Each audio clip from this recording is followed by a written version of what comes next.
ধ্যান দিন। আদ্যকার আমরা যেই দিবসে এখানে হরিকথা শ্রবণ করতে বসেছি, আজ অত্যন্ত পরম পবিত্র একটি শুভ দিন। হ্যাঁ, আমাদের শাস্ত্র অনুসারে 12টি মাস আছে, আর এই 12টি মাসের মধ্যে ভগবানের প্রিয় মাস হলো 3টি। দামোদর মাস, কেশব মাস আর মাধব মাস, অর্থাৎ কার্তিক মাস, বৈশাখ মাস এবং মাঘ মাস। আর এই 12টি মাসের মধ্যে 365 দিন রয়েছে। এই 365 দিনের ভিতরে ভগবানের প্রিয় হলো 18টা দিন। কটা? এই 18টা প্রিয় দিনের মধ্যে আদ্যকার হলো একটি। আজ এই পৌষ মাসের পূর্ণিমা তিথি, অত্যন্ত পরম পবিত্র শুভ তিথি। কল্পনাও করতে পারবেন না। দুঃখ হলো কি জানেন, এটা যে এত বড় পরম পবিত্র তিথি, কিন্তু আমরা 100 জন মানুষের মধ্যে 80 জন মানুষও জানি না আজকের দিনে আমাদের কি করণীয়, কর্তব্য কি পালন করা উচিত। আজ এই পৌষ মাসের পূর্ণিমা তিথি, একে পৌষ মাসের পূর্ণিমা তিথি অর্থাৎ পুষ্যা নক্ষত্রে এই আজকের এই পূর্ণিমা তিথিকে আমাদের বৈষ্ণবীয় গ্রন্থ শাস্ত্র হিসেবে একে বলা হয়েছে পুষ্পাভিষেক। হ্যাঁ, পুষ্যা নক্ষত্র ধরে আমাদের শাস্ত্র অনুসারে মোট 27টি নক্ষত্র রয়েছে। হ্যাঁ, মোট 27টি নক্ষত্র। নক্ষত্র কি? দক্ষ রাজার 27টি কন্যা ছিল। এই 27টি মেয়েই হলো 27টি নক্ষত্র। দক্ষ রাজা তার এই 27 কন্যাকে বিবাহ দিয়েছিলেন চন্দ্রদেবের কাছে। হ্যাঁ, এই 27টি শুভ নক্ষত্রের ভিতরে এর সবগুলো শুভ নয়, যেমন মগা, অশ্লেষা, যারা একটু পঞ্জিকা দেখেন ঘাটেন তারা জানেন। এই 27টি নক্ষত্রের ভিতরে অত্যন্ত পরম পবিত্র শুভ নক্ষত্র হলো পুষ্যা নক্ষত্র। 27 নক্ষত্রের ভিতরে 8ম নক্ষত্রের নাম হলো পুষ্যা নক্ষত্র। আদ্যকার সেই পুষ্যা নক্ষত্র তিথি। আদ্যকার পরম পবিত্র শুভ দিন। আদ্যকার ভগবানকে পুষ্প দ্বারা অভিষেক করাতে হয়, জানেন তো? আজকে ভগবানকে পুষ্প দ্বারা অভিষেক। অভিষেক মানে কি? স্নান। অভিষেক মানে স্নান করানো। তো স্নান করানো হয় কি দিয়ে? দুধ, দধি, ঘি, মধু, গঙ্গা জল, অগরু। কিন্তু আজকে ভগবানের অভিষেক হয় পুষ্প দ্বারা। আজ শুদ্ধ সদাচার মন্দিরগুলোতে এখন আনন্দের ঢল। ভক্তরা কত আনন্দ কীর্তন করছে, পুষ্প দ্বারা ভগবানকে অভিষেক করানো হচ্ছে। হ্যাঁ, করেছেন? আজকে কে ভগবানকে পুষ্প দ্বারা অভিষেক করেছেন? হাত তুলুন তো, কয়জনে করেছেন? দেখো কি সর্বনাশের মাথায় বাড়ি। যে কয়জন করেছে, কয়টা আমাদের লোক, মানে বরিশাল থেকে আনিনি, এরা পাঠে যায় তাই। আর এখানের যারা, তাদের মধ্যে একজনে হাত তুলেননি। এর জন্যে আমাদের এত পবিত্র দিন, ভগবানের প্রিয় পরম পবিত্র দিন হলো 18টা, তার মধ্যে আজকে একটা। এই দিনে কি কি হয়েছিল জানেন? প্রথমে এই দিনে জগন্নাথ, পুরী জগন্নাথ মন্দিরে মোট 12টি যাত্রা হয়। এই 12টি যাত্রার ভিতরে এই আজকে হলো একটি। জগন্নাথকে বছরে 5 বার স্বর্ণ দিয়ে সাজানো হয়। 80 মণ স্বর্ণ দিয়ে জগন্নাথকে সাজানো হয়। 5 দিন বছরে সাজানো হয়, তার মধ্যে আজকে হলো একদিন। জগন্নাথের বিজয় রূপ রয়েছে। জগন্নাথের বিজয় রূপকে আদ্যকার সেই পুরী মন্দিরে, শ্রীধাম পুরীতে আজ পরম আনন্দ।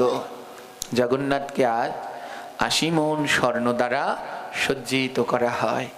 হ্যাঁ, বছরে 5 বার সাজানো হয়, তার মধ্যে আজকে হলো একটা দিন। আজকের এই দিনে এক বিশেষ মাহাত্ম্য। আজকের এই দিনে ভগবানকে ঘৃত দ্বারা স্নান করাতে হয়, বিশেষ ফলপ্রদ রয়েছে। আজকের এই দিনে কেউ যদি ভগবানকে ঘৃত, পার্শ্বের ঘৃত দ্বারা স্নান করায়, তার অশ্বমেধ যজ্ঞের পুণ্য লাভ হয়ে যায়। অশ্বমেধ যজ্ঞ মানে বোঝেন? রামচন্দ্র করেছিলেন, একটা অশ্বকে সারা ব্রহ্মাণ্ড ঘুরিয়ে এনে তারপরে তার যজ্ঞে আহুতি দিয়ে অশ্বমেধ যজ্ঞ হয়। সেই পুণ্য হয় যদি আজকে ভগবানকে ঘৃত দ্বারা অভিষেক করানো হয়। এই দিনে ভগবান অনেক অসুরকে নিধন করেছে, অকাসুর, বকাসুর, সংকটাসুর, অজাসুর, কত অসুর। আর ভগবান যখন অসুর বধ করে আসতেন তখন তাকে পুষ্প দ্বারা অভিষেক করতেন তার সখাগণ। এই সেই পুষ্যা নক্ষত্র পৌষের পূর্ণিমা তিথি। এই তিথিতেই ভগবান বিভিন্ন অসুরকে বধ করে যখন আসতেন তখন সখাগণ পুষ্প দ্বারা ভগবানকে বরণ করতেন, অভিষেক করতেন। হ্যাঁ, পুষ্প ছিটিয়ে দিতেন, মনে হচ্ছিল যেন পুষ্পের বৃষ্টি বইছে। হ্যাঁ, আজ সেই শুভ তিথি। ভগবান শ্রীকৃষ্ণ আজকের এই দিনে দ্বারকায় প্রত্যাবর্তন করেন। হ্যাঁ, দ্বারকায় আজকের এই দিনে ভগবান শ্রীকৃষ্ণ প্রত্যাবর্তন করেন। সমস্ত দ্বারকাবাসীগণ লাইন দিয়ে দাঁড়িয়েছিলেন। ভগবান শ্রীকৃষ্ণ যখন এসেছিলেন সবাই লাইন দিয়ে দাঁড়িয়ে ভগবানের উদ্দেশ্যে পুষ্প বৃষ্টি করেছিলেন। আজ সেই পুষ্যা নক্ষত্র, আজ সেই শুভ দিন। আজকের এই দিনে ভগবান শ্রী রামচন্দ্র কত বছর বনবাসে ছিলেন? এই 14 বছর বনবাস সেরে ভগবান শ্রী রামচন্দ্র ফিরে এসেছিলেন কার্তিক মাসে, দীপাবলি যাকে বলি। ওই দীপাবলির দিন ফিরে এসেছিল, কিন্তু ভগবান রামচন্দ্র রাজা হয়েছিলেন আজকের দিনে।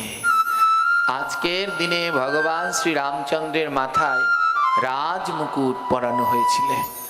হ্যাঁ, তাই দেখবেন তিথিপঞ্জিকা আদি খুললে পরে দেখবেন একে, এই তিথিকে রাজতিথি বলা হয়। আজকের এই দিনে ভগবান শ্রী রামচন্দ্রের মাথায় উঠেছিলেন অযোধ্যার রাজ মুকুট। হ্যাঁ, এই দিনে জগন্নাথকে যে 5 বার স্বর্ণাবেশ করানো হয়, এই 5 বার কোন কোন দিন? উল্টো রথযাত্রার দিন, উল্টো রথের পরে শয়ন একাদশীর দিন 4 বার হয় স্বর্ণবেশ জগন্নাথ মন্দিরের মধ্যে, আর 1 বার হয় বাইরে। হ্যাঁ, রথে শয়ন একাদশীর আগে উল্টো রথে 1 বার জগন্নাথের স্বর্ণাবেশ হয়, আর বাকি 4 বার হয় মন্দিরের ভিতরে। কার্তিক মাসের পূর্ণিমা, পৌষ মাসের পূর্ণিমা, ফাল্গুন মাসের পূর্ণিমা এবং বিজয়া দশমীর দিন। তার মধ্যে আজকে হলো একদিন। সব থেকে কি জানেন? আজকের এই দিনে যারা আমরা ব্রজভাবে বিবাহিত, আজকের দিনে শ্রীমতী রাধা রানীকে পুষ্প দ্বারা অভিষেক করিয়েছিলেন সমস্ত ব্রজ গোপীগণ। রাধা রানীর জন্যে আজকের এই দিনে ব্রজগোপীগণ পুষ্প দ্বারা তৈরি করেছিলেন বিবিধ পোশাক। আজকের এই দিনে বিভিন্ন মঠ মন্দিরে ভগবানকে যে পোশাকগুলো পরানো হয় তাও পুষ্প দিয়ে করা হয়। অলঙ্কার আদি সব পুষ্প দিয়ে করানো হয়। আজকের এই দিনেই শ্রীমতী রাধা রানীকে রাজ্যা অভিষেক করিয়েছিলেন পুষ্প দ্বারা সমস্ত গোপীগণ। আর সব থেকে আনন্দ কি জানেন? আজকের এই দিন অত্যন্ত শুভ, ভগবানকে পাওয়ার জন্য এক পরম পবিত্র দিন। দেখবেন বছরে দীক্ষা যারা নেন, অনেকে তিথি ধরে দীক্ষা নেয়, দীক্ষা নেওয়ার সব থেকে পবিত্র দিন হলো আজকের এই পুষ্যা নক্ষত্র তিথি। অত্যন্ত পবিত্র। আজকে ভগবানকে পাওয়ার এক পরম পবিত্র দিন। আজকের এই পরম পবিত্র দিনেই ভগবানকে লাভ করেছিলেন মাতা শবরী। আজকের এই দিনেই শ্রীরামচন্দ্র মাতা শবরীকে দর্শন দিয়েছিলেন। আজ সেই পরম পবিত্র তিথি। আজকে এ তো হারিয়ে ফেললাম, কিন্তু যারা আজকে করেননি কাল অন্তত করে নিবেন, ভগবানের কাছে ক্ষমা চেয়ে ভগবানকে পুষ্প দ্বারা অভিষেক করাবেন, পুষ্প দিয়ে সাজাবেন, ভগবানের গায়ে পুষ্পবৃষ্টি করবেন, যেন পুষ্প দিতে দিতে ভগবানের গলা পর্যন্ত চলে আসে। হ্যাঁ, এমনি করে ভগবানকে পুষ্প দ্বারা অভিষেক করিয়ে পালন করা হয় আদ্যকার এই পুষ্প অভিষেক। আজ সেই পরম পবিত্র দিনে আমরা এখানে সবাই হরিকথা শ্রবণ করতে বসেছি। আজ আমরা সকলে মা ভাগ্যবান, এমন পরম পবিত্রে পরম গোবিন্দের এই মধুময় কথা শ্রবণ করা যায়। আজ গোবিন্দের এই কথা শ্রবণ করতে হলে জগতে পাগল হতে হয়। ভগবানের এই কথা শ্রবণ করতে হলে জগতে পাগল হতে হয়। পাগল না হলে গোবিন্দের এই কথা শ্রবণ করা যায় না। পাগল হতে হয়। বলে কেমন পাগল? এই যেমন আপনারা হয়ে গেছেন। কি প্রচণ্ড শীত! এই শীতের মধ্যে কাঁথা কম্বল ল্যাপের মধ্যে থাকার কথা, ল্যাপ কম্বলের মধ্যে থেকে স্টার জলসা কিংবা জি বাংলার সুখ উপভোগ করার কথা, কিন্তু সেগুলো ত্যাগ করে আজ পাগলের মতো এই ঠান্ডায় মাটিতে বসেছেন।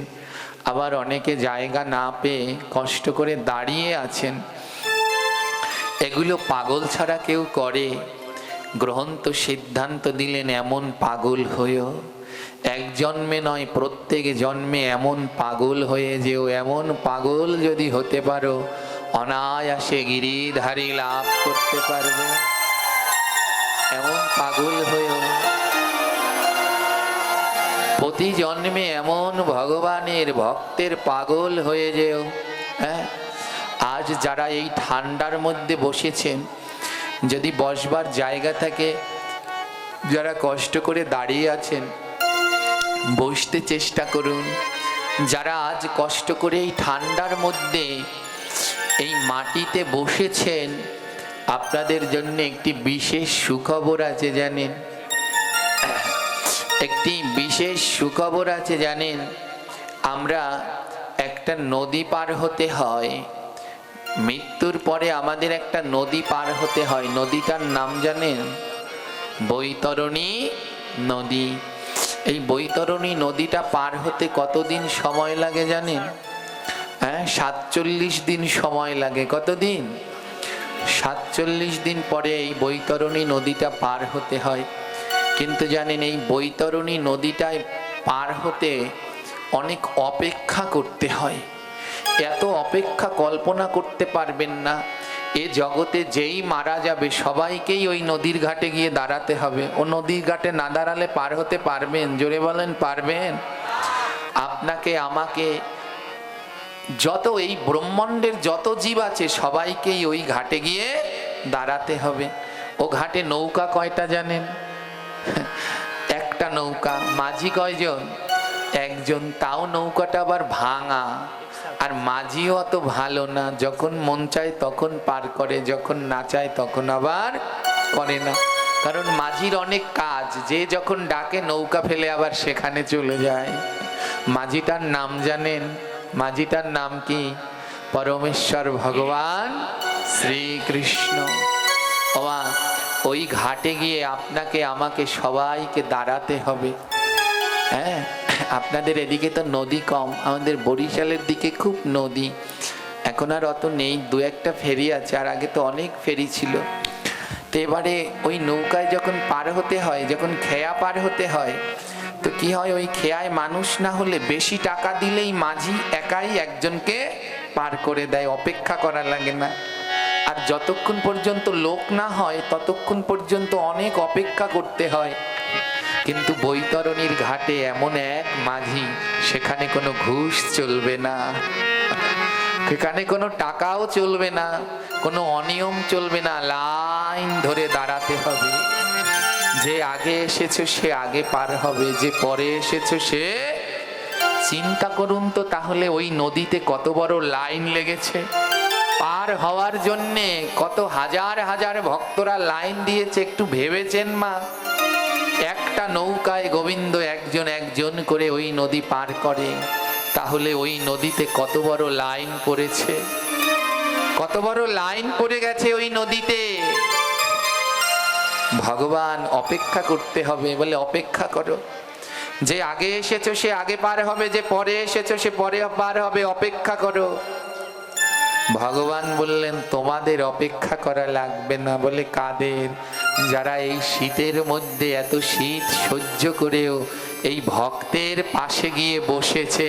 বলে তোমাদের আর ওখানে বসতে হবে না, তোমরা গেলে পরেই পার হয়ে যাবে। যারা এত প্রচন্ড শীতের মধ্যেও সমস্ত সুখ ছেড়ে আজ ভক্তের পাশে এসে বসেছেন, বলে তোমাদের ওখানে বসে অপেক্ষা করতে হবে না, তোমরা গেলে পরেই আমার গোবিন্দ পার করে দেবেন। ওমা, ওই নদীতে পার হতে হলে গোবিন্দ আসবার বেলায় আমাদের কয়ানা দিয়ে দিয়েছিল, মনে আছে? কয়ানা দিয়েছিল, 16 আনা দিয়ে দিয়েছিল। বলে যাও জি, এই 16 আনা নিয়ে যাও আর গিয়ে সংসার করো, কিন্তু সাবধান এই 16 আনা যেন শেষ না হয়। সংসার করবে, আবার আসবার সময় আমার কাছে এই 16 আনা জমা দিতে হবে। ওই 16 আনা না জমা দিয়ে পার হতে পারবো কি? জোরে বলেন, পারবো? ওই 16 আনা না দিয়ে আপনি আমি কেউ পার হতে পারবো না। এই 16 আনা কি জানেন? এই 16 আনা কে দিতে পারবে? হ্যাঁ, আমার মালা জপ করেন এখানে, কে কে মালা জপ করেন? হাত তুলুন তো কজনে। হায় ভগবান, এতজন ভক্ত, মাত্র 20-30টা হাত। বড় দুঃখ। মালা জপ, যারা মালা জপ করেন তারা জানে এই মালার এখানে একটা গুটি থাকে, এটাকে কি মালা বলে? জোরে বলুন। এই সাক্ষী মালায় কটা গুটি থাকে? 16টা গুটি থাকে। বলেন 16টার কমও নয় বেশিও নয়, কটা আছে? 16টা গুটি আছে। হ্যাঁ, যারা শুদ্ধ ভক্ত, যারা ভগবানের নিত্য কর্ম পালন করে, তারা প্রতিদিন কমালা জপ করে, তারা 16 মালা জপ না করে কিছু জলও খায় না। বলে এই জগতে আমার গোবিন্দের কাছে তারাই 16 আনা জমা দিতে পারবে যারা প্রতিদিন ওই 16 মালা জপে করে। ওই যাওয়ার কালে বৈতরণী ঘাটে তারা 16 আনা জমা দিতে পারবে। তারা 16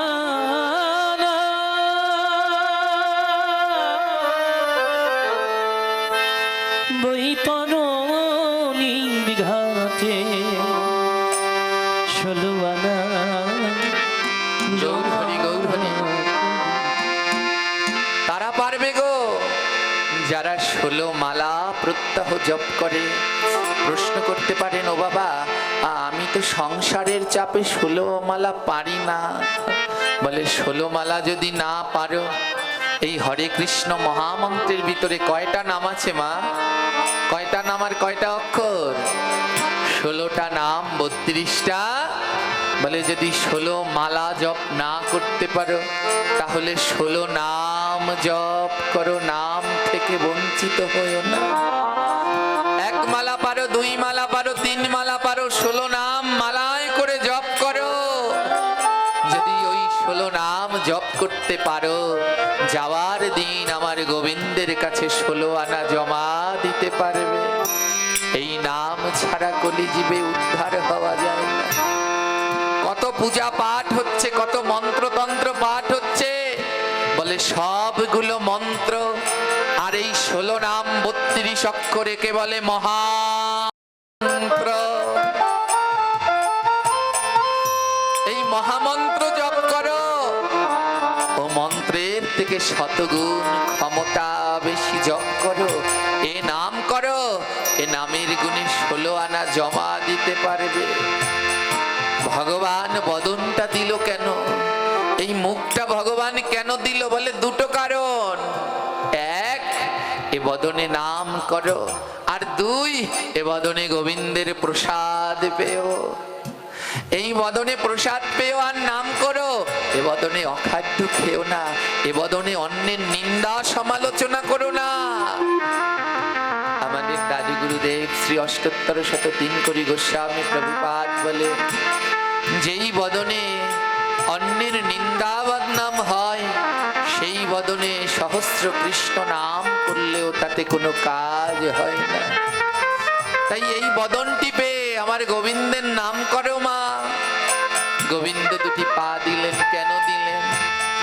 বলে এই দুটি পা নিয়ে যেইখানে ভাগবত হয়, হরিনাম হয়, সাধু সঙ্গ হয়, এই দুটি চরণ নিয়ে সেইখানে যেও।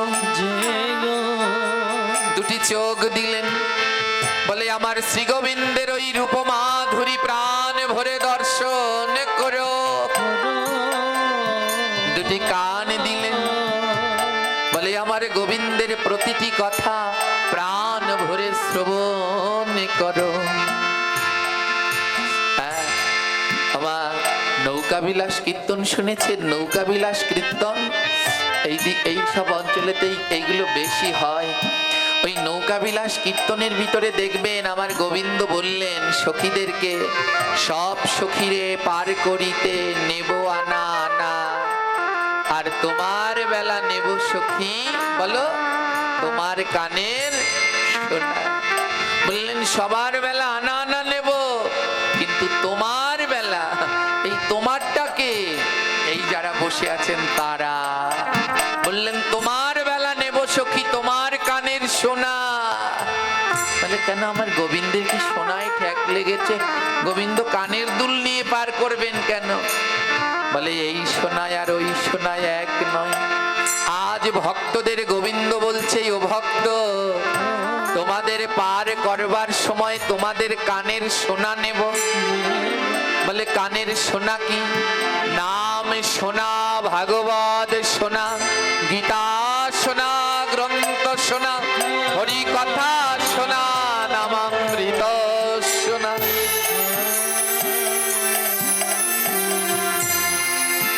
আজ যা শুনছেন মা, এটা সোনা। বলে এটা শুনে যেন ভুলে যেও না। আজ যা শুনবে কানের মধ্যে রেখে দিও। গোবিন্দ বলে ওটাই শেষের দিনে জিজ্ঞেস করব। গিয়েছিলে ভাগবত পাঠে? ভাগবত পাঠে গিয়েছিলে? মনে রাখবেন এই জীবকে পরিবর্তন করার, এই জীবকে পরিবর্তন করার উপায় হলো, মুক্তি পাওয়ার উপায় হলো নাম। এই কলিজীবকে কেউ যদি মুক্তি দিতে পারে সে হলো নাম। ভগবানকে পাওয়ার 9টি ভাব রয়েছে। কয়টি? একে বলা হয় নববিধা ভক্তি। এর প্রথমটার নাম কি জানেন?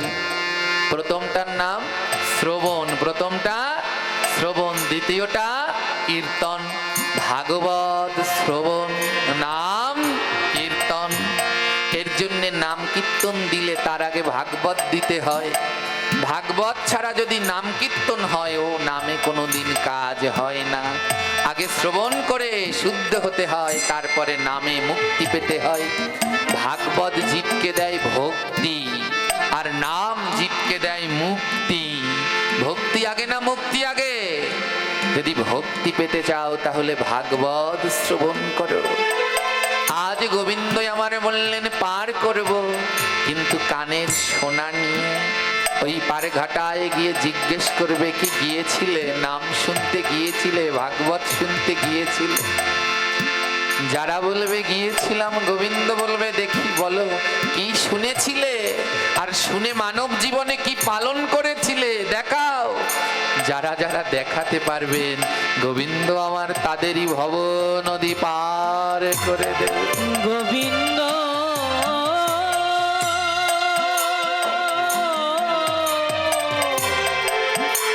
ওহে ভব পারের মাঝি,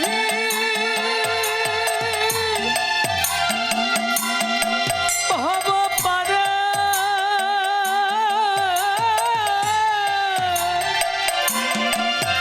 ভব পারে ভব পারে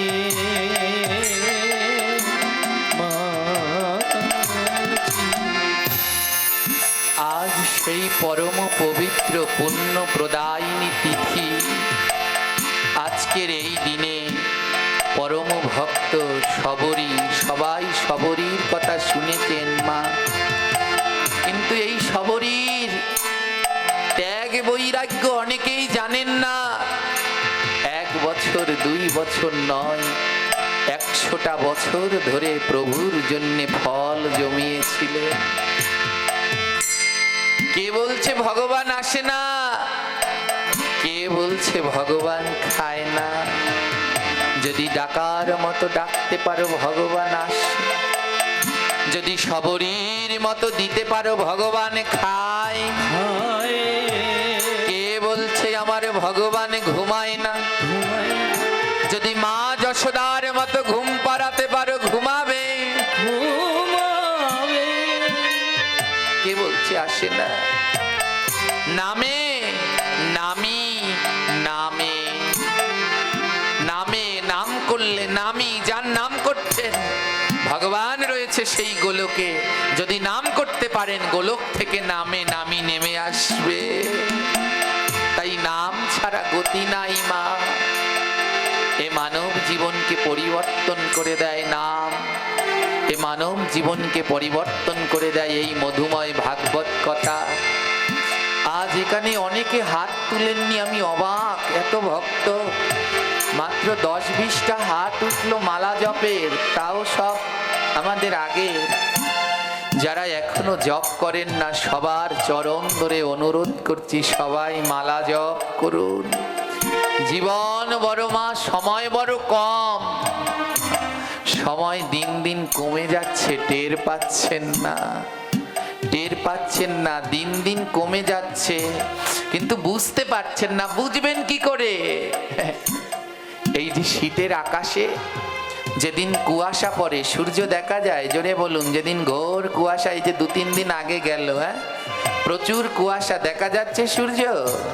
কখন 10টা বাজলো, কখন 4টা বাজলো, কিছুই বোঝা যায় না। মহাজন বললেন, আকাশে যদি কুয়াশা হয় সূর্য দেখা যায় না, আর মনে যদি কুয়াশা হয় তবে কৃষ্ণ দেখা যায় না। কৃষ্ণ দেখা যায়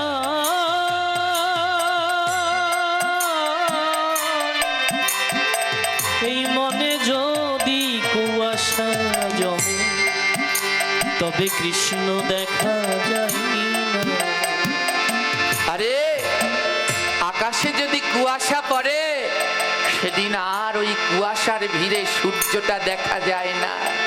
কুয়াশা 2 প্রকার মা, একটা ওই পৌষ মাঘে পড়ে আকাশের কুয়াশা, আরেকটা কুয়াশা পড়ে আমাদের মনের মধ্যে।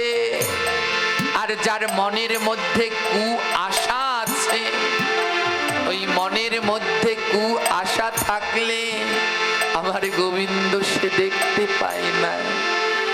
তাই মা আমাদের মনের মধ্যে কুয়াশা, তাই বেলা যে বয়ে যাচ্ছে, কখন 4টা বেজেছে, কুয়াশা হলে দেখা যায় না। আমাদের বেলাও যে কখন 4টা বেজে গেছে আমরাও দেখতে পেলাম না। তাই এত বেলা বেড়ে গেছে, এখনো মালা জপ করা হয়নি।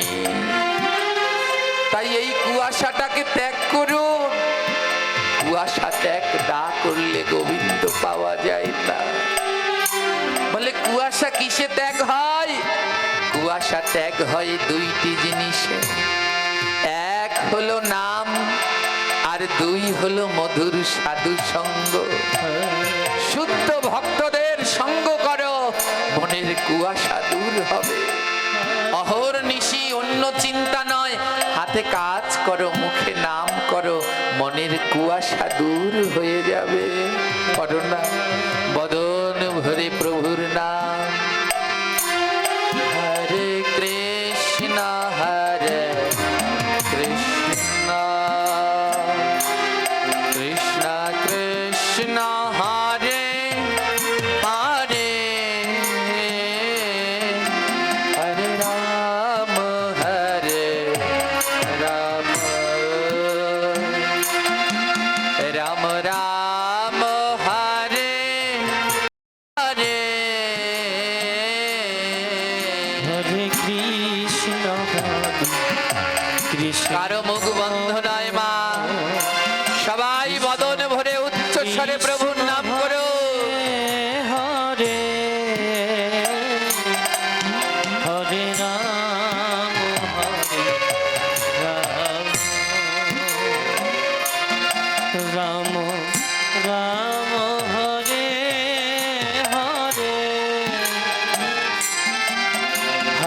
কৃষ্ণ হরে কৃষ্ণ কৃষ্ণ কৃষ্ণ হরে হরে হরে রাম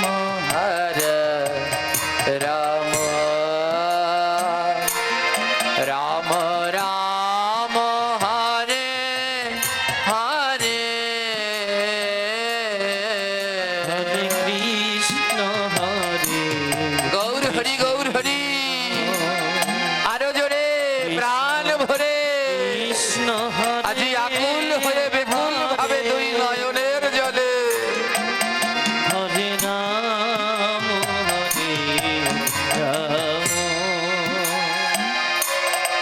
রাম রাম হরে হরে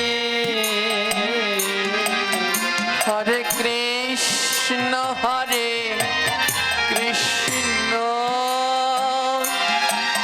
কৃষ্ণ কৃষ্ণ হরে হরে হরে রাম রাম রাম রাম হরে হরে হরে কৃষ্ণ হরে কৃষ্ণ রাধে রাধে কৃষ্ণ হরে হরে হরে রাম হরে রাম রাম রাম হরে হরে বৈষ্ণব কবি জিজ্ঞেস করছে, ও ভক্ত, তুমি যে বললে নামে কুয়াশা যায়, এই নাম করলে মনের কুয়াশাগুলো যায়, ওই কত নাম করলাম, আমার মনের কুয়াশাগুলো তো গেল না। বৈষ্ণব কবি বলছে, জানো ভক্ত, তাহলে হয়তো তোমার নাম আমার প্রভু গ্রহণ করেনি। ও কি করে বুঝবো আমার নাম আমার প্রভু গ্রহণ করেছে কি করেনি? বলে যেদিন দেখবে বদনে নাম আর দুই নয়ন থেকে অঝোর ধারায় জল ঝরছে, সেদিন জেনে নেবে তোমার নাম আমার গোবিন্দ গ্রহণ করেছে। রাম হরে হরে হরে কৃষ্ণ হরে কৃষ্ণ কৃষ্ণ কৃষ্ণ হরে হরে হরে রাম রাম রাম রাম হরে হরে কৃষ্ণ হরে গাও গাও গুণ গৌরাঙ্গের গুণ কৃষ্ণ হরে সরল করিয়া মন, আজ সরল মনে আমার প্রভুর নাম গাও। হরে রাম রাম রাম হরে হরে ও যেদিন দেখবো নয়নে জল, সেদিন বুঝে নেব আমার নাম প্রভু গ্রহণ করেছে। ও বৈষ্ণব কবি, হরে কতবার নাম করি কিন্তু নয়নে তো জল ঝরে না। বৈষ্ণব কবি বলল, জানো ভক্ত, এ জগতে সবার নয়নে কৃষ্ণ নামে জল ঝরে না। বলে কার ঝরে? যে বদনে নাম করে আর দুই হাত দিয়ে কৃষ্ণ ভক্তকে বুকের মাঝে জড়িয়ে ধরে। কৃষ্ণ হরে এ জগতে তার নামে নয়নে জল ঝরে। যে ভক্ত পেলে বুকের মাঝে জড়িয়ে ধরে, হাগৌর হানি তাই বলতে পারে। কৃষ্ণ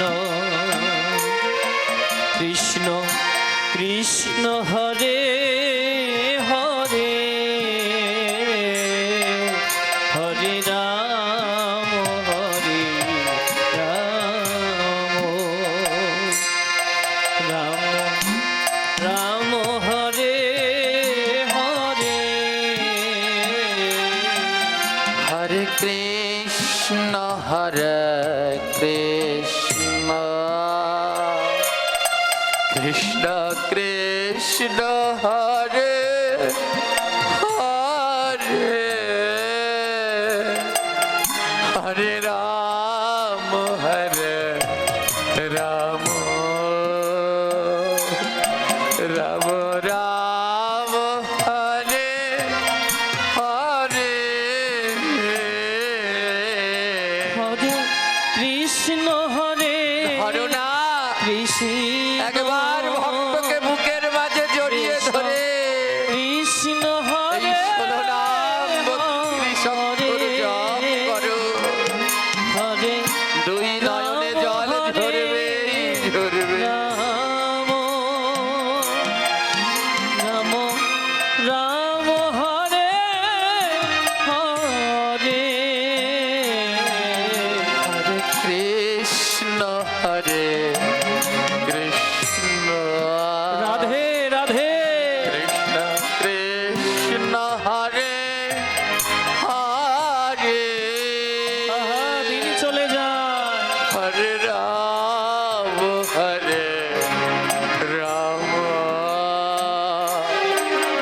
রাম রাম হরে হরে হরে কৃষ্ণ হরে কৃষ্ণ গৌর হরি কৃষ্ণ হরে একবার দেখা হরে দাও। হরে রাম হরে রাম রাম রাম হরে হরে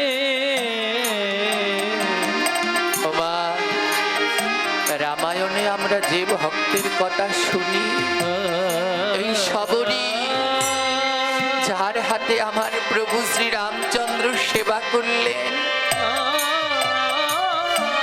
সবরই কত ভাগ্যবান। সবরই যখন দেহ ত্যাগ করছেন প্রভু শ্রী রামচন্দ্রের বদন দর্শন করতে করতে দেহ ত্যাগ করলেন। আরো ভাগ্যবান কি জানেন, সাক্ষাৎ প্রভু শ্রীরাম সবরীর মুখাগ্নি করেছিলেন। কে এই সবরী, কি এমন স্বীকৃতি করলেন? আজ সেই দিন, আদ্যকার এই দিনে মা সবরী ধরাধাম ছেড়েছিলেন। আজ সেই দিন, এই দিনে প্রভু আমার রামচন্দ্র সবরীর কাছে ধরা দিলেন। শুনুন, এই সবরী সত্যযুগে রাজরানী ছিলেন। এই সবরী, এনার নাম ছিল সুনেত্রা। পরম সুন্দরী ছিলেন সুনেত্রা। সুনেত্রা কাকে বলে? যার নয়ন নেত্র দুটি বড় সুন্দর, তার নাম সুনেত্রা। এই সবরী ত্রেতা যুগের সবরী, সত্য যুগে তার নাম সুনেত্রা। এনার স্বামী, এনার পতির নাম ছিল সাগর রাজ। রাজা সাগরের সহধর্মিনী সুনেত্রা পরম রূপবান গুণবান ছিল।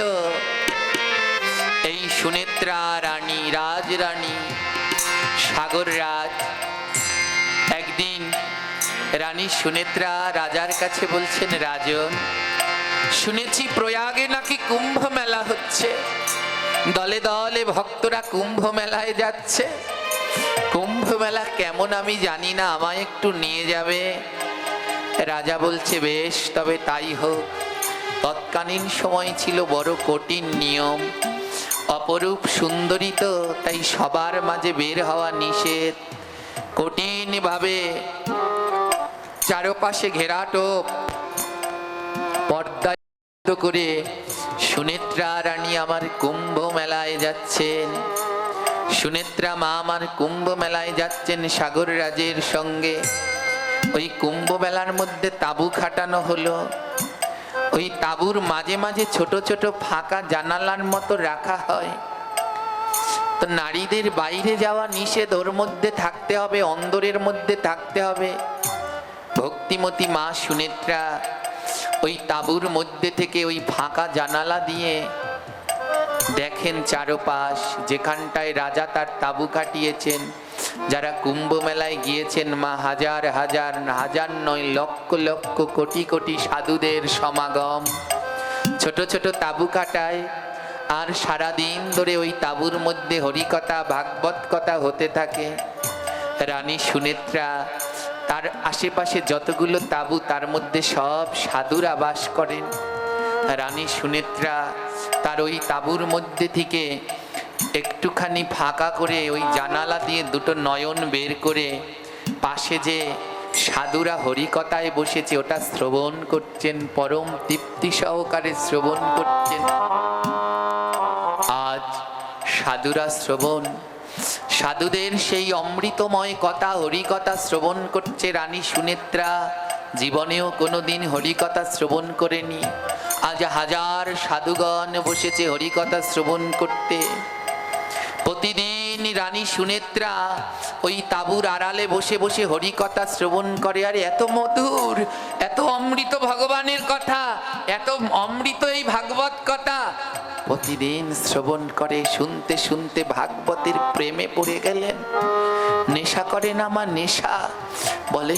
সবাই বলে সাধুদের নেশা করতে নেই, সাধুদের নেশা করতে নেই, কথাটা ভুল। সাধুদেরও নেশা করতে আছে, কিন্তু সাধুরা যেন পানের নেশা করে না, সাধুরা যেন চায়ের নেশা করে না, সাধুরা যেন বিড়ি সিগারেটের নেশা করে না, সাধুরা যেন অখাদ্য কুখাদ্যের নেশা করে না। সাধুদেরও নেশা করতে হয়। বলে সাধুদের কিসের নেশা? বলে সাধুরা করবে নামের নেশা। নাম করব, নাম যেন থামে না।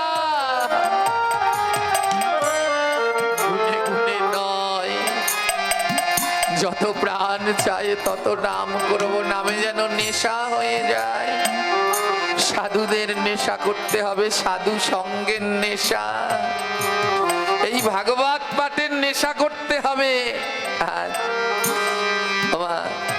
এই গোপালগঞ্জের ভক্তরা, মাদারীপুরের ভক্তরা, বিশেষ করে আরো অনেক জায়গার আছে, এরা যেখানে ভাগবত হয়, ওই নেশাখোররা যেমন নেশা না পেলে যদি শোনে ওইখানে নেশা পাওয়া যায়, এরা সেখানে দৌড়ায়।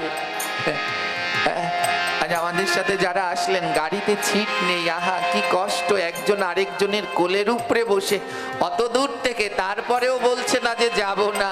বলে এমন নেশা যেন হয়, এই নেশা যদি করতে পারো অন্তিমকালে গোবিন্দ পেয়ে যাবে।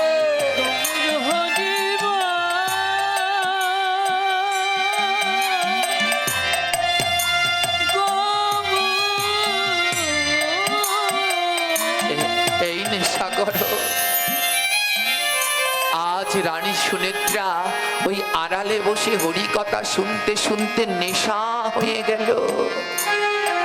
একদিন এক বাবাজি মহারাজ ওই তাঁবুর মধ্যে বসে হরিকথা বলছেন, আর রানী সুনেত্রা আড়ালে বসে শুনছেন।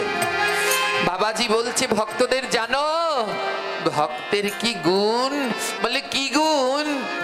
বলে জানো, যদি একবার হয় কারো ভক্ত দর্শন,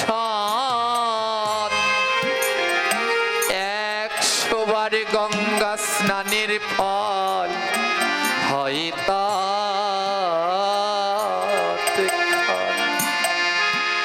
বলে একবার যদি কোনো শুদ্ধ বদনের দিকে তাকাতে পারো, সঙ্গে সঙ্গে 100 বার গঙ্গা স্নান হয়ে যায়। ঠাকুর মহাশয় গাইলেন, দর্শনে পবিত্র করো, এই তোমার গুণ, এই তোমার গুণ।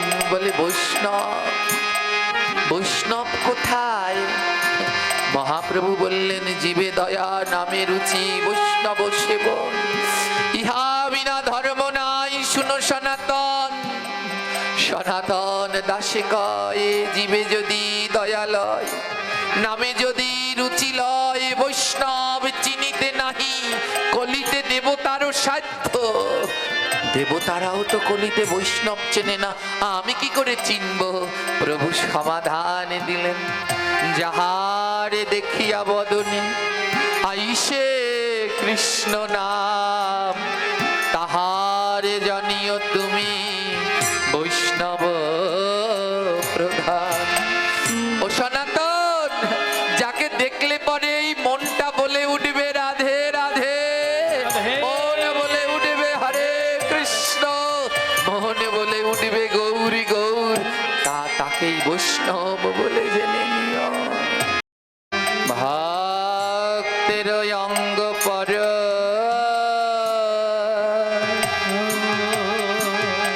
যে করে একবার,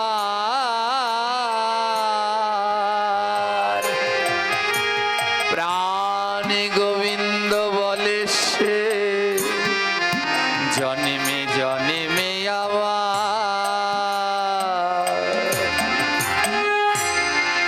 বলে একবার যে ভক্তের পরশ করে না, গোবিন্দ বলে ও আর অন্যেই, ও আমার হয়ে গেছে। যে ভক্তের পরশ করতে পেরেছে, বা এই ভক্ত সঙ্গ সব দিন হয় না। আজ বললেন, যাকে দর্শন করলে বদনে কৃষ্ণ নাম আসে, তাকে বৈষ্ণব বলে যেন। আজ সাধুর চরণ ধুলি জয়নি, তাই কালকে রাত্রেও মোবাইলে একটা ভিডিও আসলো, দেখলাম আপনাদের সকলের এই অঞ্চলের পরিচিত আমাদের এই মরু বাবা নাম গাইছেন। ও কি নাম না অন্য কিছু জানি না, মনে হলো সাক্ষাৎ মহাপ্রভুর দিব্য রূপ, ওই নামে যেন ধরা দিয়ে দিচ্ছে। অমৃতময় এই বদন দর্শন করলে মুখে কৃষ্ণ কৃষ্ণ নাম চলে আয়। আহা, এত সুন্দর নাম, সত্যি এই অমৃত এ সবাইকে ভগবান দেয়নি, এদের মধ্যে দিয়েছে। তাই এমন ভক্ত পেলে যদি জড়িয়ে ধরতে পারো, প্রেম ভক্তির উদয় হবেই হবে। সাধু দর্শনে যায় মনের ময়লা, গৌর হরি বল, হরি বল।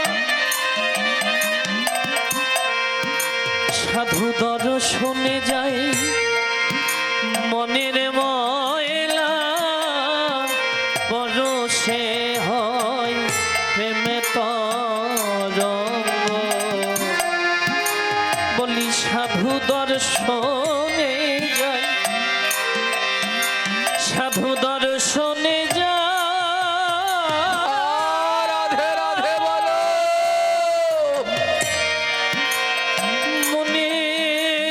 মনের মহিলা, সাধু দর্শনে যায় মনের মহিলা, পরশে হয় প্রেমোদয়ে। আমি কবে সাধুর চরণ ধুলি, লাগবে মোর গায়ে, আর কবে সাধুর চরণ ধুলি, লাগবে মোর গায়ে। মা, আজকের এই দিনে রামচন্দ্র মা শবরীকে দেখা দিয়েছে, গ্রহন্ত সিদ্ধান্ত দিলেন এই দিনই নাকি ভগবানকে পাওয়ার উত্তম দিন। আজ আমরা ভগবানকে তো আর পাবো না, কিন্তু আজ আমাদের মাঝে এই মরু বাবার মতো, দিব্যজ্ঞান বাবার মতো, যাদের কণ্ঠের মধ্যে যেন সাক্ষাৎ সরস্বতী বাস করেন,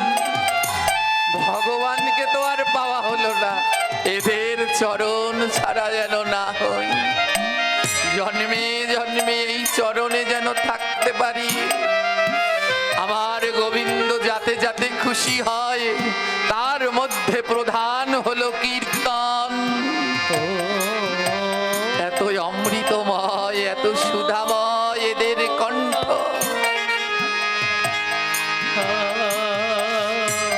আজ রানী সুনেত্রা বলে, আরে চিরকাল কি আবার এই চার দেয়ালের মধ্যে আবদ্ধ থাকতে হবে? রাজার কাছে গিয়ে বললেন, রাজন, আমার মনে একটা বাসনা কি, আমি ভক্তদের সেবা দিতে চাই, আমি সাধুগুরু বৈষ্ণবের সেবা দিতে চাই, আমি সাধুগুরু ভক্তদের সাক্ষাতে গিয়ে তাদের চরণ সেবায় কাজ করতে চাই। যেইখানে আমার কৃষ্ণ ভক্তরা হরি কথা বলে, আমি নিজের হাতে দুই নয়নের জলে ওই জায়গা পরিষ্কার করতে চাই।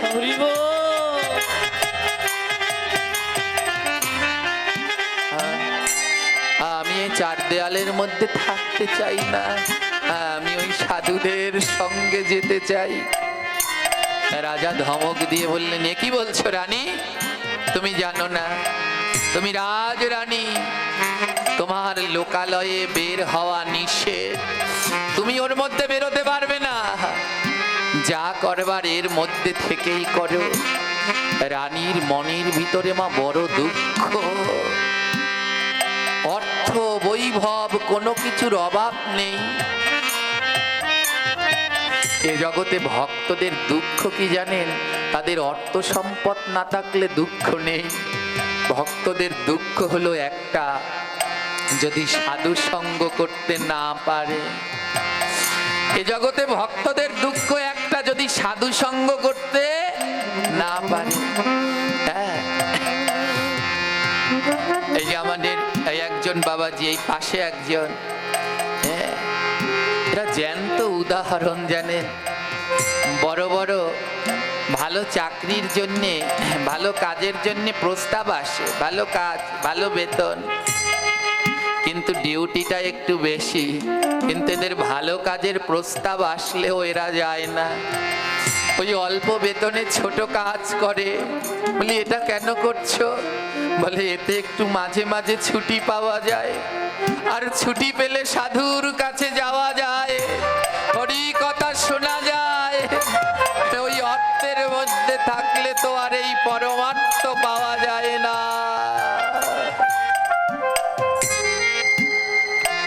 কি হলো জানেন? রানী সুনেত্রার মনে বড় দুঃখ। এ রাজ সুখ কি সুখ? যদি ভক্ত সেবা, সাধু সেবা করতে না পারি, তাহলে এ সুখ দিয়ে কি করব? রানী সুনেত্রা ওই চার দেয়ালে, ওই পর্দার মধ্যে বসে প্রতিদিন কাজে। জীবন চাই না, যে জীবন পেয়ে সাধু সঙ্গ করা যাবে না, ভক্ত সেবা দেয়া যাবে না, এ জীবন চাই না। রাজা রাজপুরোহিত পঞ্জিকা দেখে শুভ তিথিক্ষণ বের করেছে। রাজার কাছে গিয়ে বলছে, সাগররাজ, আজ বড় শুভ দিন। আজ এই প্রয়াগে মা গঙ্গায় স্নান করে যে যা চাইবে, মা গঙ্গা তাকে তাই প্রদান করবেন।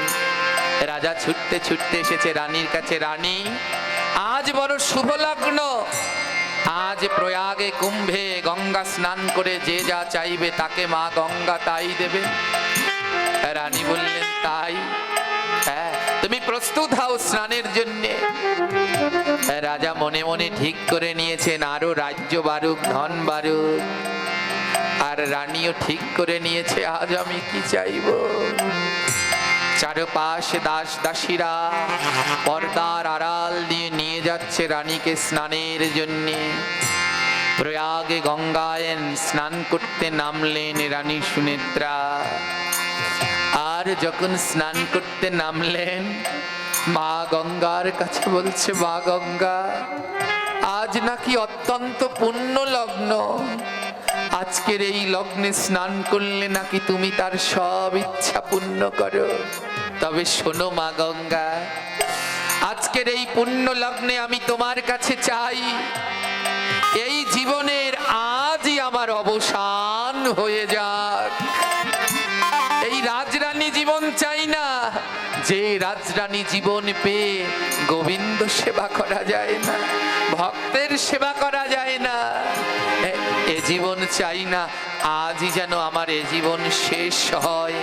হে মা গঙ্গা, যদি আবার আমায় জন্ম দাও, আজকের এই দিনে নাকি তোমার কাছে যে যা চায় তাই পায়। তবে শোনো, আমার চাওয়া কি, যদি আবার জন্ম হয় আমি যেন রাজরানী না হই, আমি যেন নিচু কুলে জন্মাই। রাজরানী হলে তো সবার কাছে যেতে পারবো না, কিন্তু নিচু হলে তো দাঁড়ে দাঁড়ে যেতে পারবো। আমি যেন নিচু কুলে জন্মাই।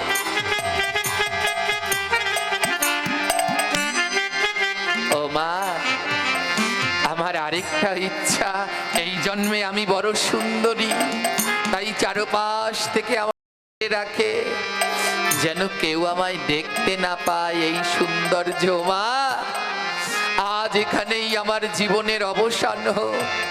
যদি আবার আমায় জন্ম দাও, আমায় দেখতে কুৎসিত কালো করে জন্ম দিও। আমায় যেন কোনো পর্দার বেড়াটোপের মধ্যে আবদ্ধ থাকতে না হয়। এ জন্মে না যতখানি সুন্দরী, পরের জন্মে আমায় ততখানি কালো করে দিও। এ জন্মে আমি যত উঁচু বংশে, পরের জন্মে যেন আমি তত নিচু বংশে জন্মাই। কেন চাইলেন জানেন? বলে রাজরানী হয়ে তো ভক্তের দ্বারে যেতে পারলাম না, আবদ্ধ, তুমি যেতে পারবে না। বলে নিচু কুলে জন্মালে তাহলে তো পারবো। এই সুনেত্রা রানী ভক্ত সেবার দেয়ার জন্যে সেদিন প্রয়াগে গঙ্গার জলে ডুব দিলেন। আর মা গঙ্গাকে বললেন, মা, এবার তুমি আমায় তোমার করে নাও, এখানেই যেন আমার জীবনের অবসান হয়। আর দ্বিতীয়বার জন্ম পেলে আমি যেন সাধু গুরুর বৈষ্ণব সেবা করে আমার সারা জন্ম কাটিয়ে দিতে পারি। হরি হো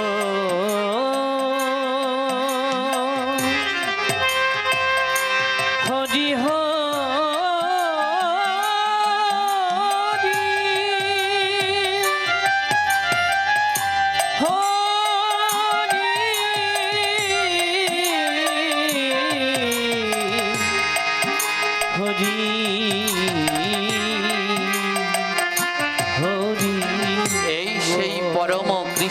ভক্তিমতী মা সুনেত্রা গঙ্গার জলে ডুব দিলেন।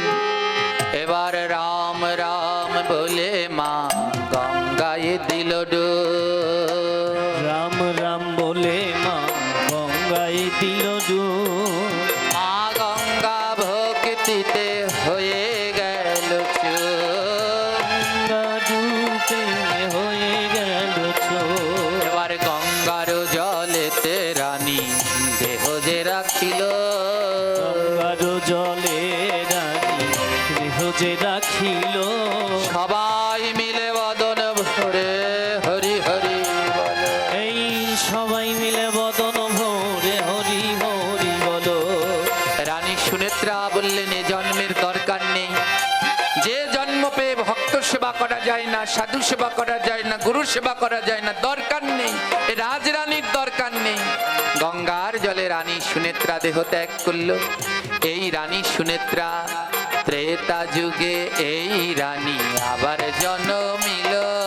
ত্রেতা যুগে রানী আরেক জন্ম নিল। পূর্ব জন্মের সকল ইচ্ছা পূরণ হলো, পূর্ব জন্মের সকল ইচ্ছা পূর্ণ হইল। বীর সবর কুলে রানী জন্ম লইল। বীর সবরণে রানী জন্ম লইল। বীর সবর জাতি, সবর মানে আদিবাসী। আমার আদিবাসীদের গায়ের রং কালো হয়। সেই আদিবাসী কুলে জন্মগ্রহণ করলেন। কোন দিন? আজও এই দিন রাম ভক্তরা পালন করেন।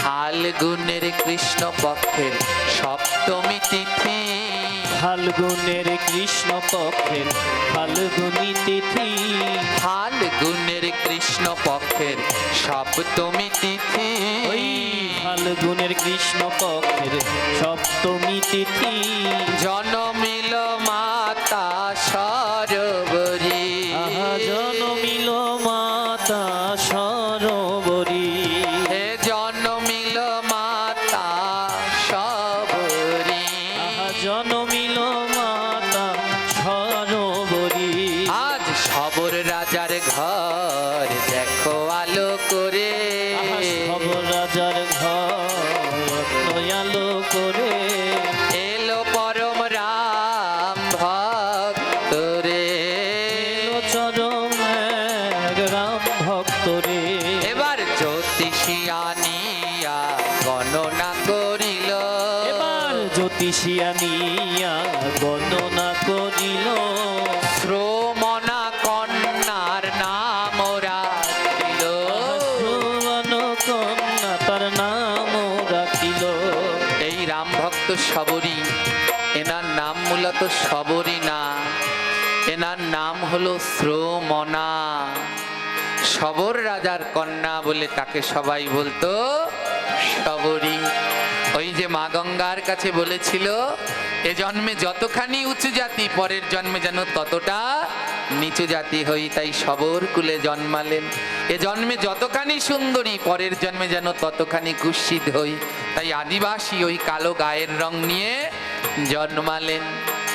পরম কৃষ্ণ ভক্ত মাতা সবরী, পরম কৃষ্ণ ভক্ত মাতা সরোবরী, জনমিল আজ দেখো ধরা পরি, আহা জনমিল দেখো আই ধরা পড়ি, ঋষ্যমুখ পর্বতে মাম্পা সরোবরে, রুট পর্বতে অন্য সরোবরে, পশ্চিমী পারে মা বিরাজ করে, আহা পশ্চিমী পারে পা বিরাজ করে, আজও বর্তমানে কর্ণাটক ঋষ্যমুখ পর্বতে মাম্পা সরোবরের পশ্চিম তীরে রয়েছে মাতা সরোবরীর আশ্রম। এই মাতা সরোবরী সবর রাজের কন্যা হয়ে দ্বিতীয়বার জন্মগ্রহণ করেন। পরম কৃষ্ণ ভক্ত সবর জাতির কাজ কি? পশু শিকার করা। তারা পশু শিকার করত, বন থেকে বিভিন্ন পশু শিকার করে জীবন ধারণ করত। মাতা সবরী তো পরম কৃষ্ণ ভক্ত, আর এ জগতে কৃষ্ণ ভক্তের মন শুধু মানুষের জন্যে নয়, এ জগতে কৃষ্ণ ভক্তের মন কাঁদে প্রত্যেকটি জীবের জন্যে। হ্যাঁ, আজ তো আমরা মানুষ আর মানুষ নেই মা, মানুষ গেছি অমানুষ হয়ে। কেউ কাউকে মিথ্যা অপবাদে গাছে বেঁধে আগুন ধরিয়ে দিচ্ছে, কেউ কাউকে পেট্রোল দিয়ে আবার পুড়িয়ে ছাই করে দিচ্ছে। দেহ থাকলেই কবু হয় না মানুষ, মানুষ থাকার জন্য চাই আগে তোমার হুঁশ। আর দেহ থাকলে হয় না আমরা মানুষ, মানুষ হতে হলে আগে লাগে হুঁশ। মানুষ সত্যের জন্য চাই একটা সরল মন, যেই মনে সবাই সমান জানিও তখন। মানুষ হতে হলে চাই একটা মন, যেই মনে আমরা হব। মানুষ হতে হলে একটা মন চাই, হাত পা থাকলেই কোনোদিন মানুষ হওয়া যায় না। জ্যান্ত কলি রে ভাই, জ্যান্ত ঘোর কলি, জ্যান্ত কলি দেবার জ্যান্ত ঘোর কলি, মায়ের কোলে ও শিশু নিরাপদ না বলি। আহা তাদের কোলে ছোট্ট শিশু নিরাপদ না বলি। এমন কলি আজ আর কেউ নিরাপদে নেই। হ্যাঁ, তাই ধ্যান দিন। আজ মা সবরী কি করলেন? তার বাবাকে, তার প্রতিবেশীদের সবাইকে বলল, দেখো তোমরা জীব হত্যা করো না, জীব হত্যা মহা পাপ। বারবার মহাজন বলেছেন। হ্যাঁ, চৈতন্য মহাপ্রভু বললেন, জীবে দয়া নামে রুচি বৈষ্ণব সেবন, ইহা বিনা ধর্ম নাই শোনো সনাতন। এই জীবে রুচি নামে রুচি, জীবে দয়া বৈষ্ণব সেবন, ইহা হইতে ধর্ম নাই শোনো সনাতন। আবার ঠাকুর রামকৃষ্ণ স্বামী বিবেকানন্দ বললেন, জীবের প্রেম করে যেই জন, সেই জনই তো পায়ে গোবিন্দ চরণ। রুচি জীবে প্রেম করে যেই জন, সেই জন পায় ওই গোবিন্দ চরণ। যত্র জীব চত্র শিব বলে গেল ঠাকুর, কি করিলাম এই বাণী পালন প্রচুর। যত্র জীব তত্র শিব বলে গেল ঠাকুর, কি করিলাম আমরা হইয়া মানুষ। স্বামী বিবেকানন্দ ঠাকুর রামকৃষ্ণ বললেন, জীবের প্রেম করে যেই জন, সেই জন সেবিছে ঈশ্বর। যত্র জীব তত্র শিব। পেরেছি জীবের প্রেম করতে, হাজার হাজার প্রাণীকে নির্দয়ভাবে হত্যা করেই যাচ্ছি। সবরই নিষেধ করতো তার বাবাকে, স্বজনদেরকে, যে এই জীব হত্যা করো না, কিন্তু তারা শুনতো না। গ্রাম পাড়া প্রতিবেশী সবাই মিলে সিদ্ধান্ত নিল, ওর একটা বিয়ে দিয়ে দাও, সবরীর একটা বিয়ে দিয়ে দাও। ও আমাদের মতো হয়নি, সবর জাতের মতো হয়নি। আমাদের কাজ পশু শিকার করা, আরো পশু শিকার করা দেখলে কাঁদে। সবরীর বিয়ের আয়োজন করা হলো। হ্যাঁ, যেদিন বিয়ে সেদিন রাত্রবেলা সব বাড়ির উঠানে শত শত প্রাণী নিয়ে এসেছে।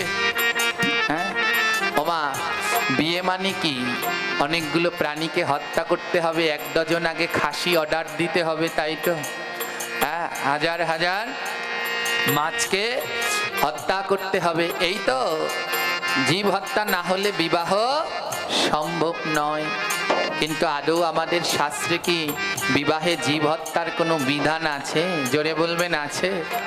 বিবাহে যজ্ঞ করা হয় তো, যজ্ঞ হয় তো, বিবাহ সাক্ষী রাখা হয় নারায়ণ, অগ্নি, ব্রাহ্মণ। আর ওই যজ্ঞে সমস্ত দেবদেবীদের আহ্বান করা হয়, মুনি ঋষিদের আহ্বান করা হয়। বলুন, যেখানে দেবদেবীরা আসে, মুনি ঋষিরা আসে, নারায়ণ আসে, সেখানে যদি মাছ মাংস হয়, পেঁয়াজ রসুন হয়, নারায়ণ থাকবে? জোরে বলেন, থাকবে? মুনি ঋষিগণ থাকবে। সেই নিয়ম অনুসারে আমাদের সমাজে যে বিবাহগুলো হচ্ছে পরিপূর্ণ নয়। সবরীর বিবাহর আয়োজন করা হলো, শত শত প্রাণীদের আনা হলো। সবরী বাবাকে ডেকে জিজ্ঞেস করলো, বাবা, এই প্রাণীদেরকে কেন এনেছো? বলে, কাল তোর বিয়ে তো, তাই এগুলোকে কাটা হবে, এগুলো খাওয়া হবে। সবরীর 2 নয়নে জল। আমার মতো একটা সাধারণের জন্য এতগুলো প্রাণ যাবে? যেই দাটা ধার দিয়ে এনেছে ওর বাবা, ওই দা দিয়ে কাল সকালবেলা ওই প্রাণীগুলোকে কাটবে, রাত্রবেলা সেই দা নিয়ে সবরী ওই প্রাণীগুলো যে দড়ি দিয়ে বেঁধে রেখেছে, একটা একটা দড়ি খুলে দিয়েছে, দড়ি কেটে দিয়েছে। যা, এ বনের পশুরা বনে চলে যা, আমার জন্য তোদের প্রাণ যাবে, আমার সুখের জন্য তা হতে দেব না। সব প্রাণীদের ছেড়ে দিলেন। মনে মনে ভাবলেন, যদি আমি থাকি তাহলে তো আমার বাবা আবার আমার বিয়ের ব্যবস্থা করবে। তাই সবরী ওই বিয়ের দিন রাত্রেই কাউকে কিছু না বলে চলে গেলেন। দণ্ডক আরণ্য বনে প্রবেশ করিল, দণ্ডক অরণ্য বনে প্রবেশ করিল, সেই বনে 10,000 মুনি ঋষি রইল। সেই বনে 10,000 মুনি ঋষি ছিল। বললেন, আর থাকবো না এই সংসারে। দণ্ডকারণ্যে প্রবেশ করলেন।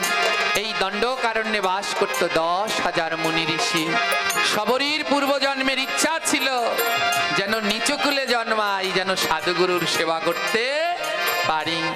মুক্ত পেলেন সংসার থেকে, চলে গেলেন দণ্ডকারণ্যে। মুনি ঋষিদের কাছে ঠাঁই চাইলেন, কিন্তু কেউ ঠাঁই দিলেন না। এক একে নিচু জাতি, দুয়ে যুবতী নারী, কেউ রাখলেন না। শবরী বলে তাতে কি, তোমরা আমায় না রাখো তাতে কি, আমি তো বৈষ্ণব সেবা থেকে বঞ্চিত হব না।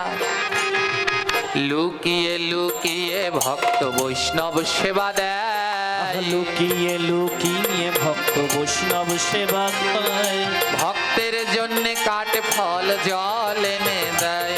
আহা ভক্তের জন্য কাঠ ফল জল এনে দেয়। যার কাছে যায়, যেই ঋষির কাছে যায় সেই রাখতে চায় না, বলে একে নিচু জাতি সবর কুল, আবার দুয়ে হলো গিয়ে যুবতী নারী, কেউ রাখতে চায় না। শবরী বলে তাতে কি, তোমরা আমায় না রাখলে আমি তোমাদের সেবা থেকে বঞ্চিত হব না। লুকিয়ে লুকিয়ে বন থেকে কাঠ এনে ওই কাঠগুলোকে রেখে দেয়, ঋষিদের বাড়ির সামনে রেখে দেয়। আবার কি করে জানেন, জল এনে রেখে দেয়, ফল এনে রেখে দেয়, ফুল এনে রেখে দেয়, অজান্তে ভক্ত সেবা করে। যেই পথ দিয়ে ঋষিরা হাঁটেন সেটা উঁচু ঠালা হলে প্রতিদিন তা সমান করে দেয়, ঝাড় দিয়ে দেয়, এমনি করে না জানিয়ে ভক্ত সেবা করে। ওই ঋষিদের মধ্যে বড় জ্ঞানী ঋষি ছিল ঋষি মাতঙ্গ। মাতঙ্গ ঋষি দেখো ভাবে মনে মনে, মাতঙ্গ ঋষি ভাবে মনে মনে, কে এই ভক্ত জানিব মনে। আহা এই ভক্ত জানিতে হৃদয়ে। মাতঙ্গ ঋষি মনে মনে ভাবছেন, কে এই ভক্ত এমন লুকিয়ে লুকিয়ে সেবা করছে। মাতঙ্গ ঋষি একদিন লুকিয়ে রইল, আজ দেখতে হবে কে লুকিয়ে লুকিয়ে প্রতিদিন কাঠ দিয়ে যায়, জল দিয়ে যায়, ফল ফুল দিয়ে যায়, কে। মাতঙ্গ ঋষি একদিন ধরে ফেললেন, দেখলো অন্য কেউ নয়, সবর কুলজাত এক যুবতী কন্যা। মাতঙ্গ ঋষি বলছে, তুমি কে মা? শবরী সব কিছু খুলে বললেন, তার জীবন বৃত্তান্ত। মাতঙ্গ ঋষি এটা শুনে কাঁদছে, না তুই এত ভক্ত, রাজকন্যা হয়ে আজ কাঙালি হয়ে ভক্তের সেবা দিচ্ছিস। মাতঙ্গ ঋষি বলছে, আয়, তোকে কেউ না আশ্রয় দিলে আমি আশ্রয় দেব। মাতঙ্গ ঋষি শবরীকে মন্ত্র দিল, মাতঙ্গ ঋষি শবরীকে মন্ত্র দিল, গুরু সেবায় শবরী নিযুক্ত হইল। আহা গুরু সেবায় শবরী নিযুক্ত হইল। মাতঙ্গ ঋষি শবরীকে মন্ত্র দিল, সেদিন থেকে শবরী গুরু সেবা করতে লাগলেন। আর এতে অন্য ঋষিরা রুষ্ট হয়ে ওই মাতঙ্গ ঋষিকে এক করে করে রাখলো, যে আজ থেকে তুমি আলাদা ঋষি সমাজ থেকে। মাতঙ্গ ঋষি বলছে, ভয় নাই, সত্যের জয় একদিন হবেই হবে। সেই দিন থেকে ওই ঋষ্যমুখ পর্বতে পাম্পা সরোবরের পাশে ঋষি মাতঙ্গের আশ্রম, ওখানে থেকে জীবনের শেষ দিন পর্যন্ত গুরু সেবা করেছিলেন মাতা শবরী। একদিন মাতঙ্গ ঋষি শবরীকে ডেকে বললেন, শবরী আর আমার বেশি বেলা নেই, এবার আমার যেতে হবে। মাতঙ্গ ঋষি বলছেন, এবার আমার মৃত্যুর ডাক এসে গেছে। শবরী কাঁদছে, গুরুদেব এ জগতে আপনি ছাড়া তো আমার আর কেউ নেই, আপনি যদি আমার শ্রী গুরুদেব, আপনি চলে গেলে আমি কার কাছে থাকবো, আমায় কে দেখাবে? শবরীর গুরু ভক্তি গুরু বিশ্বাস দেখে মাতঙ্গ ঋষি মাথায় হাত দিয়ে আশীর্বাদ করলেন, শোন মা, এই আশ্রমেই তুই থাক, আমি তোকে আশীর্বাদ করলাম, এখানে বসে তুই 3টি কাজ করবি। আমার প্রভুর সেবার জন্য প্রতিদিন আনবি, সাধু গুরু বৈষ্ণবের সেবা করবি, আর ভক্তের চরণ ধুলির সংগ্রহ করবি। এই 3টি কাজ করবি, দেখবি আজ আমি তোর গুরু চলে যাচ্ছি, একদিন তোর কাছে জগৎ গুরু এই পথে তোর কাছে আসবে। আহা জগৎ গুরু তো এই পথে তোর কাছে আসবে, সেই দিন জগৎবাসী তোরে মা বুঝবে। আহা সেই দিনেই জগৎবাসী তোরে মা বুঝিবে। মা তুই প্রতিদিন এই রাস্তা ঝাড় দিবি, এই রাস্তায় একদিন তোর গুরু নয় জগৎ গুরু আসবে। আর তুই এই ভক্ত সেবা বন্ধ করবি না। ভক্ত শবরী লুকিয়ে লুকিয়ে মা প্রতিদিন ভক্ত সেবা করতো। অমনি কাঠ এনে দিত, জল এনে দিত, আর প্রতিদিন রাস্তাটা ঝাড় দিয়ে ফুল দিয়ে সাজিয়ে রাখতো যে আজ আমার রাম আসবে, আজ আমার রাম আসবে। আর প্রতিদিন রামচন্দ্রের জন্যে ওই বন থেকে ফল আনতো, আর ফল এনে এক কামড় খেয়ে খেয়ে যেটা মিষ্টি সেটা রামের জন্যে রাখতো। আর যদি শুনতো ওই দণ্ডকারণ্যে কোনো মুনি ঋষি আসছে, সবরই মা সবার শেষে যেত আর গিয়ে ভক্তের চরণ ধুলা আনতো। ঘরের মধ্যে দুটি পাহাড় হয়ে গিয়েছিল, একটি ভক্তের চরণ ধুলার পাহাড়, আরেকটি রামচন্দ্রের জন্য ফল আনতে আনতে জমাতে জমাতে পাহাড় হয়েছিল। কয় বছর ধরে এনেছিল জানো? 100 বছর ধরে ফল আনিল, 100 বছর ধরে ফল আনিল, দুই নয়নের জলে মা ভাসিতে লাগিল, দুই নয়নের জলে মা ভাসিতে লাগিল। 1 2 নয়, 100 বছর ধরে রামচন্দ্রের জন্য ফল এনেছিল। 100 বছর পরে রামচন্দ্র এসেছিলেন। তাই যারা এই ভক্তিপথে নেমেছেন তাদেরকে একটা কথা বলি, ভগবানকে পেতে হলে সবার আগে দরকার বিশ্বাস। বিশ্বাস রাখবেন, এটা পিতলের ঠাকুর নয়, এর মধ্যেই আমার গোবিন্দ বাস করে। দ্বিতীয়তে এই বিশ্বাস আসলে মনে ভক্তি আসবে, আর ভক্তি থাকলে, ভক্তি যদি আসে তাহলে ধৈর্য রাখুন, ধৈর্য না থাকলে গোবিন্দ পাওয়া, দিতে থাকুন, একদিন গোবিন্দ আসবে। 100 বছর ধরে মা সবরী রামচন্দ্রকে দিতে দিতে 100 বছর পরে আজ রঘু তিলক আসলো। রাম আয়েঙ্গে, রাম আয়েঙ্গে, রাম আয়েঙ্গে, রাম আয়েঙ্গে, রাম আয়েঙ্গে, রাম আয়েঙ্গে, রাম আয়েঙ্গে, আজ লক্ষণ সহিত রাম আয়েঙ্গে, রাম আয়েঙ্গে, আয়েঙ্গে, রাম আয়েঙ্গে, রাম আয়েঙ্গে, রাম আয়েঙ্গে, রাম আয়েঙ্গে, রাম সবাই হাতে তালি। রাম আয়েঙ্গে, রাম সবাই। আয়েঙ্গে। আজ 100 বছর পরে রামচন্দ্র মা সবরীর কাছে আসছে। সেই ফুলের রাস্তা সাজানো, আজ কমল চরণে রামচন্দ্র আসছে। কমল চরণ নিশিপদ দল, চরণ নিবন্ধন, রঘুপতি তিলক প্রভু শ্রীরাম, রঘুপতি তিলক প্রভু শ্রীরাম। রাম আয়েঙ্গে, রাম আয়েঙ্গে, রাম আয়েঙ্গে, সবাই করতালি, রাম আয়েঙ্গে, রাম আয়েঙ্গে, রাম আয়েঙ্গে, রাম আয়েঙ্গে। আজ যত সকল নর নারী দেয় জয় ধ্বনি, যত শত নর নারী যায় জয় ধ্বনি, আজ যত সকল নর নারী জয় জয় ধ্বনি, যত সকল নর নারী যায় জয় ধ্বনি, আবার শঙ্খ ধ্বনি উলু ধ্বনি দেয় জয় ধ্বনি, শঙ্খ ধ্বনি উলু ধ্বনি দেয় জয় ধ্বনি, আবার শঙ্খ ধ্বনি উলু ধ্বনি দেয় জয় ধ্বনি, শঙ্খ ধ্বনি উলু ধ্বনি দেয় জয় ধ্বনি। রাম আয়েঙ্গে, রাম আয়েঙ্গে, আয়েঙ্গে, রাম আয়েঙ্গে, রাম আয়েঙ্গে, রাম আয়েঙ্গে, আয়েঙ্গে, রাম আয়েঙ্গে, রাম আয়েঙ্গে, রাম আয়েঙ্গে। রাম আয়েঙ্গে, রাম আয়েঙ্গে। এই আলোচনা অনেক বৃহৎ, কিন্তু আমাদের সময় বড় স্বল্প। 10টার মধ্যে হরিকথা বিশ্রাম, 10টা অলরেডি বেজে গেছে। আজ আমার শরীরটাও একটু ক্লান্ত, তাই আদ্যকার এখানে হরিকথার বিশ্রাম। এবার ভক্ত আর ভগবানের মিলন হইল, এবার ভক্ত আর ভগবানের মিলন হইল, এবার ভক্ত আর ভগবানের মিলন হইল, এবার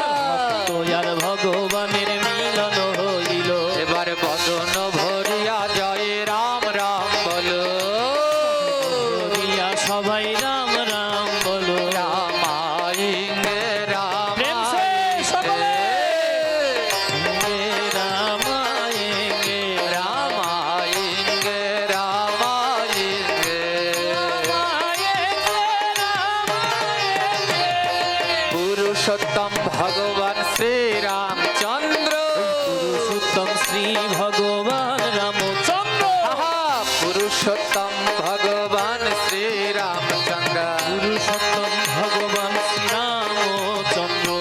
সর্বত্র প্রচারিত হোক রাম রাজ্য, সর্বত্র প্রচারিল